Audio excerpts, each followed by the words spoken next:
നമസ്കാരം. ഇന്ന് വാലന്റൈൻസ് ദിനമായെന്ന് ഒരു കവിത എഴുതാൻ വിചാരിച്ചു. അപ്പോൾ സകല് ഒരു കവിത എഴുതണമെന്ന് പറഞ്ഞു. അതിൻ്റെ തീമും പറഞ്ഞു, വാലാട്ടുന്ന പൂച്ചാന്നും പറഞ്ഞു. അപ്പോൾ ഞാൻ അത് വെച്ച് ഒരു കവിത എഴുതിയെന്ന് സ്കൂളിലെ 10ാം ക്ലാസ്സിലെ സകലാന്ന് പറഞ്ഞത്. അപ്പോൾ ആ സകലിൻ്റെ പറഞ്ഞതിൻ്റെ ഭാഗമായിട്ടാണ് കവിത എന്ന്. അപ്പോൾ നമുക്ക് തുടങ്ങാം.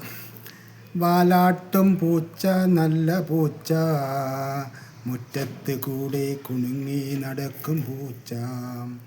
വാലാട്ടുന്ന പൂച്ച നല്ല പൂച്ച, മുറ്റത്ത് കൂടെ കുണുങ്ങി നടക്കും പൂച്ച. നഗ്നത മറക്കുന്ന വേഷമില്ല, തുണിയില്ല, ഷർട്ടില്ല, ഷഡ്ഡിയില്ല, ജീൻസിൻ്റെ ഫാൻറ്റില്ല, ബ്രായുമില്ല. പ്രണയദിനമായ ഫെബ്രുവരി 14 കാണേണ്ട പൂച്ച. വാലാട്ടുന്ന പൂച്ച നല്ല പൂച്ച, മുറ്റത്ത് കൂടെ കുണുങ്ങി നടക്കും പൂച്ച. ഒരു കാലം മറക്കാൻ ബഹളം വെച്ച പൂച്ച, ഇന്ന് മാറ് കാണിക്കാൻ ബഹളം വയ്ക്കും പൂച്ച. പൂച്ച കൂട്ടുകാരനെയും കൂട്ടി വന്ന പൂച്ച, കടിപിടി വയ്ക്കുന്നു ബാലും ആടും പൂച്ച.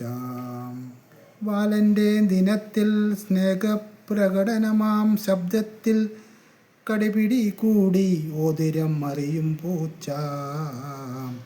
ബാല് ആട്ടുന്ന പൂച്ച നല്ല പൂച്ച, മുറ്റത്ത് കൂടെ കുണുങ്ങി നടക്കും പൂച്ച.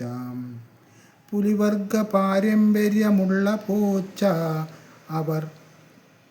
അവരുടെ ഭാവനക്കൊത്തു പ്രണയദിനമാഘോഷിക്കും പൂച്ച.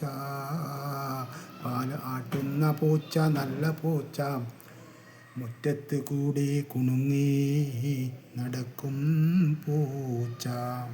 കവിത വാലാട്ടുന്ന പൂച്ച.